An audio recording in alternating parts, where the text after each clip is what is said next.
It's a comic book. Who's it from? I guess we'll find out when I open it. Ha ha ha. Ooh, ooh, ooh. Right. Man, I say all right a lot. I've noticed in my videos. I usually, in the past, I've done well about taking out filler words, but all right seems to be cropping up or so. Ugh, terrible. It is a Gemini mailer. I don't know. These Gemini mailers, they seem cool, but are they really worth it? I don't know. I've never shipped anything like this before. So, what do we have in here? What is this? You may already know. It's Napalm Bros. I hath moved to an alternate location. Nice red background for us. I think these stickers turned out pretty cool.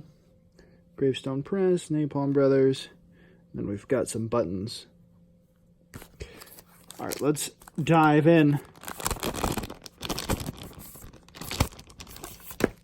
I hate holding this phone like this when I'm looking at this stuff. Not a big fan.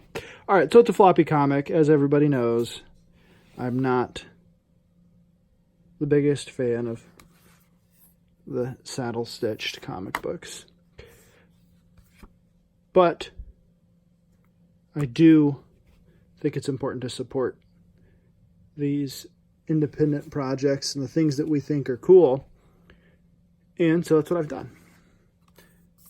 I did read the digital version of this, and I liked it. Did have some criticisms. I felt that at times I was lost the story a little bit, but I think the action and stuff makes up for that.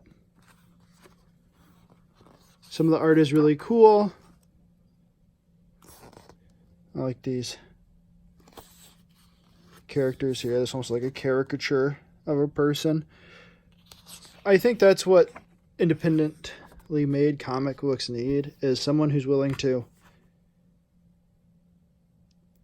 really embrace their style and do something really different and cool. Because we can't have just a bunch of Jim Lee ripoffs or some highly rendered stuff that's taking a really long time to produce. The problem with independent comic books is there's no deadline. This is something that Tonic Mole was tweeting about the other day. Basically, the idea that these independent creators, like back in the 90s and before, you have people like Dave Sim and Jeff Smith of Bone fame. These guys were putting out a comic a month, and it's good stuff. And they had this work ethic that I think is possibly lacking now, where there are some people like Doug Napalm who are putting out 2 160-page books a year. It's crazy. That's his goal, basically. And that's insane. That's a good work ethic. That's a page a day. Just about. And so you're seeing some people with this good work ethic, and then some people who are super late, and there's no incentive for them really to put it out at this point because people are still giving them money. And I think that when you're doing something like this, and you're putting a lot of effort into this, obviously, this book looks good. It's got nice colors. It's got nice artwork.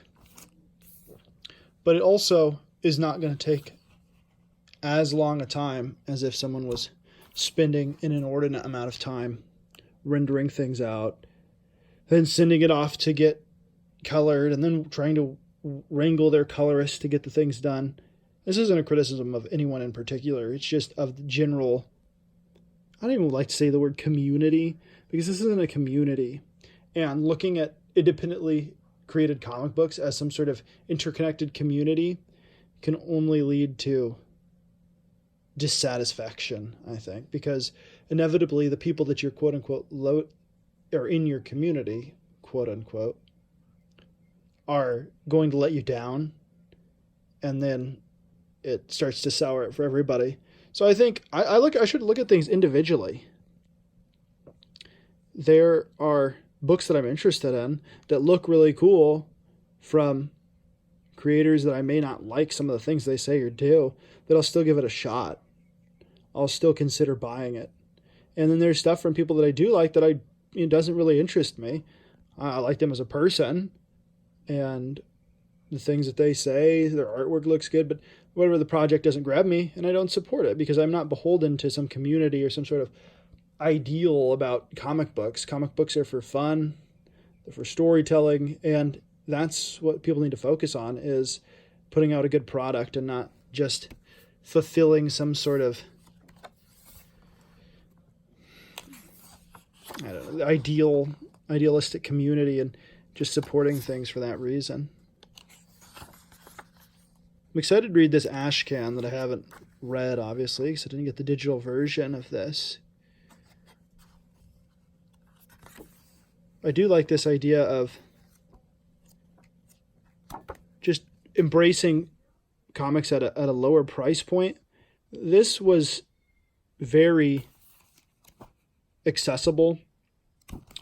I think it was around $10 for this, and that's why I added on stickers and things like that to give a little bit extra money to the creators, trying to support them and make sure that they can continue to do it, because they're working really hard to put cool stuff out, and I will support cool stuff if I can.